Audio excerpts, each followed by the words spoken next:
ang kinabukasan ng mga susunod na henerasyon ay bahagi ng ating responsibilidad. Tayo ang nauna, tayo ang malutas. Tayo na may kakayahang lumaban. Tayo na ang nakapagbibigay ng kalayaan na lalapat sa kanila. Bilang ina ng katipunan, pinauupayan ko sa iyo ang desisyon. Gawin kung ano sa tingin mo ang tama.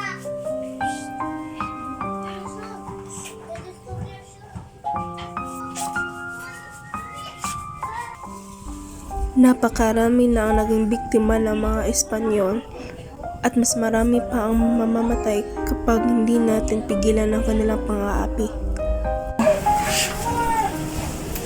Sa laban na ito, isusuong natin ang ating mga buhay sa pangalan.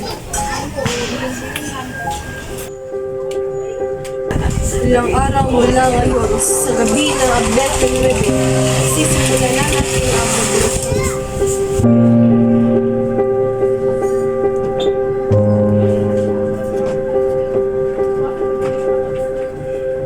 Ilabas niyo ang inyong mga sidula.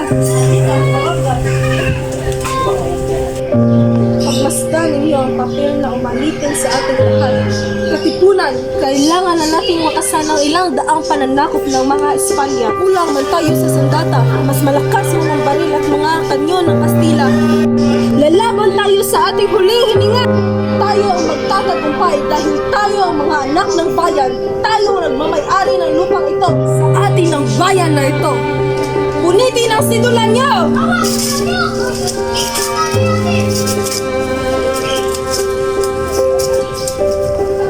Mabuhay ang Katipunan!